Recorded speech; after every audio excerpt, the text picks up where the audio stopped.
부모라는 이름으로 아이의 숨통을 조이고 있지는 않나요? 사랑이라 믿었던 모든 정성이 실은 아이를 벼랑 끝으로 밀고 있었다면 당신은 그 화려한 감옥을 스스로 무너뜨릴 용기가 있습니까? 오늘 한 가족이 모든 것을 버리고 얻어낸 진짜 자유에 대해 말해보려 합니다. 아빠, 나 여기서 담배라도 안 피우면 진짜 오늘 집 옥상에서 뛰어내릴 것 같아요. 15살 아들의 입에서 나온 그 말은 제 심장을 칼로 베어내는 것보다 더 날카롭게 파고들었습니다. 여러분은 상상이나 가시나요? 전교 1등을 놓쳐본 적 없고 세상 누구보다 착실하다고 믿었던 내 아이가 차가운 골목구석에서 담배 연기를 뿜으며 죽고 싶다는 말을 내뱉는 그 순간을요. 그날 퇴근길, 저는 우리가 쌓아 올린 완벽한 가정이 사실은 모래성보다 더 위태로운 지옥이었다는 사실을 처음으로 마주했습니다. 사실 그 전까지 저는 참 무책임한 아빠였습니다. 밖에서는 유능한 과장 소리를 들었지만 집안의 일은 모두 아내 수연의 몫이라며 외면했죠. 혜준이 교육은 당신이 전문가니까 알아서 해. 그 방관의 말이 아들을 벼랑 끝으로 밀어넣고 있다는 걸 꿈에도 몰랐습니다. 아내는 늘 웃으며 말했습니다. 혜준이가 스스로 원해서 공부를 하는 거라고, 우리 아이는 천재성이 있어서 조금만 밀어주면 된다고 말이죠. 저는 그 말을 믿고 싶었습니다. 아니, 믿는 게 편했습니다. 하지만 골목에서 마주친 혜준이의 눈동자는 이미 초점이 풀려 있었습니다. 떨리는 손으로 담배를 쥔 아이의 교복 소매 사이로 언뜻 보이는 멍자국들을 봤을 때 저는 비로소 깨달았습니다. 아내가 말한 헌신이 실제로는 아이의 영혼을 쥐어짜는 고문이었다는 것을요. 혜준이는 담배를 피우는 게 아니라 그 독한 연기를 통해서라도 잠시나마 숨을 쉬고 있었던 겁니다. 엄마의 감시와 폭언, 그리고 1점이라도 떨어지면 시작되는 정서적 학대로부터 도망칠 곳이 그 어두운 골목뿐이었던 아이. 그날 밤 아들을 마주하며 느낀 것은 분노보다 차오르는 비참함이었습니다. 내가 성실하게 일구어낸 삶의 결과값이 고작 골목구석에서 떨고 있는 아이의 뒷모습이었다는 사실에 목이 메어왔습니다. 화려한 전교 1등의 성적표가 실은 아이의 살점과 맞바꾼 영수증이었다는 것을 나는 너무 늦게 알아버렸습니다. 이제 저는 가장으로서의 체면이나 화목한 가정이라는 가짜 껍데기를 다 벗어던지려 합니다. 이것은 오직 내 아이가 다시 사람으로 살 수 있게 하려는 어느 방관자 아빠의 뒤늦은 참회이자 투쟁에 관한 기록입니다. 저는 그날 혜준이를 집으로 데려가는 대신 근처 편의점으로 갔습니다. 하고 싶은 말이 너무도 많았지만 아니 사실은 무슨 말을 해야 하는지 저는 알지 못했습니다. 어떤 말도 아이에게 할 수 없는 아니해서는 안 되는 아빠였기에 그 순간 그저 아이의 옆에 죄인의 마음으로 저의 감정은 버린 채 서 있을 수밖에 없었습니다. 아이의 손에 따뜻한 우유 한 팩을 쥐어주고 혜준이의 우유팩이 다 비워질 때까지 우리는 아무 말도 하지 않았습니다. 아이의 굽은 등을 보며 그동안 제가 세상을 읽어오던 기준점이 통째로 뒤틀려버리는 기분이었습니다. 저는 마치 목구멍에 뭔가가 걸려 말을 할 수 없는 사람처럼 손으로 목을 잡고서 힘들게 말을 꺼냈습니다. 혜준아, 아빠가 몰라서 미안해. 그 한마디에 아이는 참았던 숨을 토해내듯 오열했습니다. 길을 오가는 사람들이 있었지만 상관없었습니다. 이 아이가 이토록 서럽게 우는 것을 본 게 도대체 몇 년 만인지 기억조차 나지 않았으니까요. 집으로 돌아가자 아내 수연은 현관문 앞에 서서 시계를 보고 있었습니다. 평소 같으면 자상한 미소로 나를 맞았을 그녀였지만 혜준이를 보는 눈빛은 서늘하기 그지없었습니다. 혜준아, 학원 끝난 지가 언젠데 이제 와. 오늘 오답 정리 다 하고 자야지. 수연의 목소리는 평온했지만 그 안에는 아이를 찌르는 날카로운 가시가 박혀 있었습니다. 나는 혜준이를 방으로 들여보낸 뒤 아내를 가로막아 섰습니다. 그리고 내 인생에서 가장 낯선 표정으로 그녀를 바라보았습니다. 다음 날부터 저는 회사에 나가지 않았습니다. 그동안 미뤄뒀던 연차를 한꺼번에 신청하고 출근하는 척 집을 나왔습니다. 아내 몰래 아들을 관찰하기 시작했습니다. 그리고 아내가 혜준이에게 먹이는 영양제 통에서 이름 모를 각성제 성분의 약물을 발견했습니다. 아이가 밤새 책상 앞에 앉아 있을 수 있었던 건 의지 때문이 아니라 엄마가 강요한 약물 때문이었습니다. 심지어 거실에 설치된 홈캠은 아들의 일거수일투족을 감시하는 도구로 쓰이고 있었죠.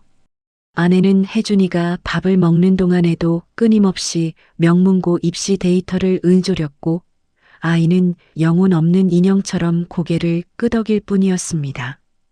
결정적인 사건은 며칠 뒤에 터졌습니다. 혜준이가 모의고사에서 한 문제를 틀려온 날이었습니다.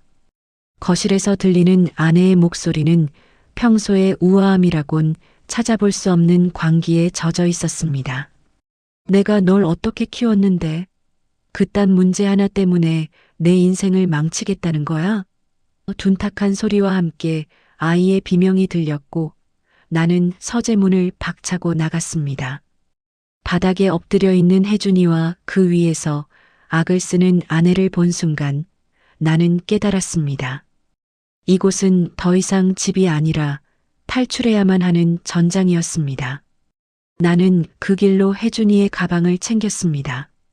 옷까지 몇 벌만 챙긴 채 발악하는 아내를 뒤로하고 현관문을 나섰습니다. 아내는 뒤에서 소리쳤습니다. 지금 나가면 혜준이 인생 끝이야. 당신이 책임질 거야? 나는 뒤돌아보지 않고 대답했습니다. 그래, 내가 책임져. 당신이 망쳐놓은 이 아이의 진짜 인생을 내가 이제부터 책임질 거야. 차가운 밤 공기 속으로 걸어 나오며 나는 혜준이의 손을 꽉 잡았습니다. 아이의 손바닥에 배어나온 식은땀이 내 손을 적셨지만 우리는 처음으로 같은 방향을 향해 걷고 있었습니다. 그리고 결심했습니다. 설령 이 가정이 무너지고 제가 가진 모든 사회적 체면이 깎여나간다 해도 내 아들의 숨통만큼은 반드시 틔워주겠다고 말이죠. 완벽한 전교 1등의 아빠로 남느니 차라리 아들과 함께 도망자가 되겠다고 말입니다. 그렇게 지독한 현실을 등 뒤로 하고 우리는 아무 연고도 없는 바닷가 근처의 작은 마을로 도망치듯 내려왔습니다. 화려한 아파트 평수와 아내의 인맥, 혜준이의 전교 1등 타이틀까지 우리가 평생을 바쳐 쌓아 올린 것들을 한순간에 쏟아버리고 나니 남은 건 낡은 차 한 대와 지칠 대로 지친 아들. 그리고 이제는 뒤돌아보지 않고 앞으로만 가야 하는 제 자신뿐이었습니다. 차를 몰고 마을을 돌아봤습니다. 더 늦어지기 전에 혜준이가 쉴 수 있는 숙소를 찾아야 했으니까요. 멀리 마을 끝자락에 민박집이 보였습니다. 겨우 구한 집은 습기가 차고 바람벽이 얇았지만 서둘러 이부자리를 폈습니다. 혜준이를 자리에 눕히고 차에 가방을 가지러 갔습니다. 바람이 차가웠습니다. 멀리 바다에 불빛들이 반짝였습니다. 잠시 멍하니 그 불빛들을 바라봤습니다. 가슴이 아파왔습니다. 15 혜준이는 이제 겨우 15입니다. 아무리 입시가 중요하고 아무리 성공이 중요하다 해도 아이의 영혼을 망치면서까지 얻어야 할 1등도 성공도 있을 수 없습니다. 지금 이 상황, 지금의 내 결정이 어떤 결과를 가져올지 알 수 없습니다. 어쩌면 후회할지도 모릅니다. 그러나 모든 결정의 중심엔 혜준이의 자유, 혜준이의 행복만이 있을 뿐입니다. 짐을 챙겨 방으로 들어왔습니다. 눈물과 땀으로 얼룩진 얼굴의 혜준이가 지친 얼굴로 잠들어 있었습니다. 혜준이는 그곳에서 처음으로 12시간이 넘는 단잠을 잤습니다. 깨우지 않아도 일어날 걱정 없는 아침을 맞이하며 아이의 얼굴에 서서히 생기가 돌았습니다. 제 선택이 틀리지 않았음을 확신했습니다. 얼설픈 식사와 말없는 산책. 마치 기억을 잃은 사람들처럼 혜준이와 일주일을 보냈습니다. 그리고 안정을 찾은 듯한 어느 날 혜준이에게 물었습니다. 무얼 하고 싶냐고. 돌아온 대답은 책을 읽고 싶다는 말이었습니다. 저는 당황하며 되물었습니다. 공부를 다시 해볼 생각이야? 아니요. 당장 공부를 하고 싶진 않아요. 그동안 책 읽을 시간이 너무 없었어요. 학원의 시험에 저 너무 바빴잖아요. 그렇지. 너무 바빴지.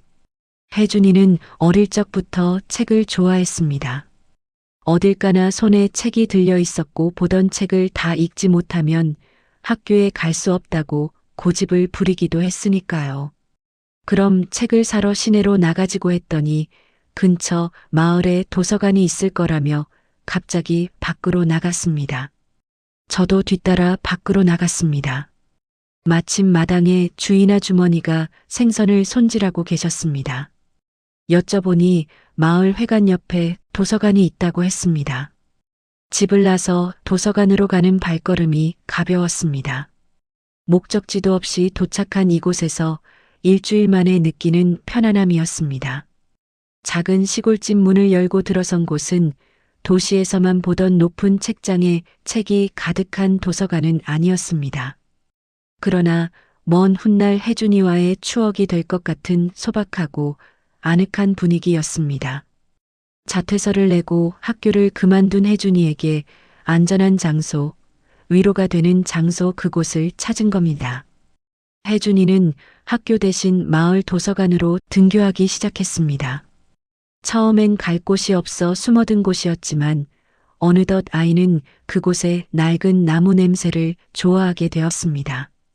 엄마가 정해준 필독 도서가 아닌 자신이 읽고 싶은 소설들을 산더미처럼 쌓아두고 읽더군요. 중학교 2학년 남들은 영어 단어 하나라도 더 외우려고 발버둥 칠 때 제 아들은 시집을 읽고 공상에 빠졌습니다. 불안하지 않았느냐고요? 아니요. 오히려 저는 아이의 책장을 넘기는 소리가 그 어떤 만점 성적표보다 감동적이었습니다. 그러던 어느 날 혜준이가 도서관 게시판에 붙은 청소년 창작 공모전 포스터를 한참 동안 바라보고 있는 걸 발견했습니다. 아이의 눈동자가 예전 골목길에서의 그 공허함이 아닌 낯선 열기로 반짝이고 있었습니다. 아빠, 나 써보고 싶은 이야기가 생겼어요. 아이는 그날부터 낡은 노트북 앞에 앉아 무언가를 쓰기 시작했습니다. 골목의 담배 연기, 거실의 CCTV, 그리고 차가운 엄마의 손길까지 그동안 말로 다 뱉지 못해 가슴에 쌓아두었던 도끼들이 문장이 되어 종이 위로 흘러나왔습니다. 몇 달 뒤 혜준이의 이름으로 온 두꺼운 등기 우편물을 받았을 때 우리는 마당 평상에 주저앉아 한참을 웃었습니다. 대상, 전국의 수많은 청소년이 쓴 글 중에서 혜준이의 이야기가 가장 깊은 울림을 주었다는 심사평이 적혀 있었습니다. 공부를 잘해서 받는 상이 아니라 자신의 상처를 스스로 치유하고 세상에 건넨 첫 번째 고백에 대한 응답이었습니다. 그날 밤 혜준이는 제게 말했습니다. 아빠, 이제는 숨을 쉴 때 목이 아프지 않아요. 그 짧은 고백은 제가 아이를 위해 버렸던 모든 것들이 결코 헛되지 않았음을 증명하는 대답이었습니다. 혜준이의 당선 소식은 생각보다 더 큰 파동을 몰고 왔습니다. 좁은 시골 마을에 기자들이 찾아오고 출판사에서는 아이의 소설을 책으로 내고 싶다는 연락이 쇄도했죠. 중학교 2학년 남들이 중2병이라 부르는 그 시기에 제 아들은 세상의 아픔을 위로하는 최연소 작가가 되어 있었습니다. 혜준이는 학교에 가는 대신 집에서 홈스쿨링을 하며 중학교 졸업 검정고시를 준비했고 남는 시간에는 전국 각지의 학교에서 온 강연 요청에 응했습니다. 강연장의 조명을 받으며 서 있는 혜준이를 뒤에서 지켜볼 때면 가끔은 내가 알던 그 아이가 맞나 싶어 눈시울이 뜨거워지곤 했습니다. 아이는 자신과 닮은 얼굴을 한 학생들 앞에서 담담하게 말하더군요. 완벽한 정답으로 박수받던 때보다 도저히 답이 나오지 않던 제 안의 얼룩들을 문장으로 쏟아낼 때 비로소 숨이 쉬어졌습니다. 여러분, 누군가 미리 그어놓은 합격선 안으로 자신을 구겨 넣으며 스스로를 오답이라 믿지 마세요. 그럴 때마다 객석의 아이들은 숨을 죽였고 어떤 아이들은 소리 없이 눈물을 훔쳤습니다. 혜준이는 이제 누군가의 보호가 필요한 약한 소년이 아니라 자기 상처의 주인이 되어 타인을 안아주는 법을 배우고 있었습니다. 하지만 성공의 화려함 뒤에는 여전히 질긴 과거의 망령이 서성이고 있었습니다. 혜준이의 소식을 들은 수연이 다시 연락해 온 것이죠. 그녀는 혜준이의 성공을 마치 자신의 정교한 교육 설계가 낳은 뒤늦은 결실인 양 떠들고 다녔고 강연장 근처까지 찾아와 엄마의 권리를 주장했습니다. 거봐, 내가 혜준이 머리 하나는 잘 타고났다고 했잖아. 내 방식이 결국 이런 재능을 끌어낸 거야. 수연은 여전히 아이를 자신의 명예를 빛내줄 소모품으로만 여기고 있었습니다. 그날 밤 혜준이는 한참 동안 창밖을 보다가 제게 물었습니다. 아빠, 엄마는 제가 유명해지니까 다시 제가 필요해진 걸까요? 저는 누군가의 자랑이 아니라 그냥 아빠의 아들이고 싶은데. 저는 혜준이를 꼭 안아주었습니다. 그리고 처음으로 아빠로서 단호하게 선을 그었습니다. 수연과의 관계를 법적으로 완전히 정리하고 혜준이가 더 이상 그녀의 허영심에 휘둘리지 않도록 방패가 되었습니다.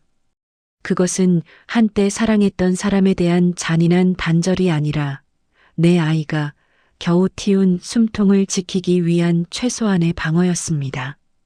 강연과 지필로 바쁜 1년이 흐르고 혜준이는 검정고시를 통해 중학교 과정을 모두 마쳤습니다. 그런데 전국을 돌며 강연하던 혜준이가 제게 의외의 말을 꺼냈습니다. 아빠, 나 이제 마이크 내려놓고 싶어요. 남들에게 내 이야기를 들려주는 것도 좋지만 나도 평범하게 친구들이랑 떠들고 급식 메뉴 고민하고 같이 농구하는 그런 시간이 그리워졌어요. 작가라는 근사한 이름표보다 17살의 평범한 일상이 더 소중해졌다는 그 말에 저는 잠시 목이 메었습니다. 아이는 이제야 비로소 타인의 시선에서 벗어나 자신의 내면이 시키는 진짜 욕망을 따라가고 있었습니다. 우리는 다시 한번 짐을 꾸렸습니다. 이번에는 도망치기 위해서가 아니라 혜준이가 스스로 선택한 평범함 속으로 걸어 들어가기 위해서였죠. 강연 제안도 다음 소설에 대한 출판사의 독촉도 잠시 멈춰두기로 했습니다. 이제 혜준이에게 필요한 건 화려한 수식어가 붙은 트로피가 아니라 매일 아침 졸린 눈을 비비며 가야 할 등굣길과 시시한 농담을 주고받을 친구들이었습니다. 고등학교 입학을 앞둔 전날 밤 거실 한쪽에 걸린 새 교복을 보며 저는 묘한 기분에 젖어들었습니다. 한때는 그 빳빳한 옷깃이 아이의 목을 조르는 밧줄처럼 보였는데 지금은 마치 새로운 세상을 향해 날아오를 새의 날개처럼 보였거든요. 혜준이는 밤늦게까지 이름표를 만지작거리며 설레어하다가 제 곁에 앉아 나지기 말했습니다. 아빠, 나 내일 학교 가서 시험지 백지로 내도 우리 저녁에 삼겹살 먹는 건 변함없는 거죠? 이제 우리 사이에 성적표 같은 건 필요 없잖아요. 제 어깨를 자신의 어깨로 부딪히며 그 말이 본인도 어이가 없다는 듯 킥킥대며 웃었습니다. 저는 대답 대신 녀석의 훌쩍 커버린 어깨를 꽉 쥐어주었습니다. 당연한 걸 묻는 아들의 장난기 어린 눈동자에서 비로소 깊은 평온을 읽었습니다. 입학식 아침은 유난히 공기가 맑았습니다.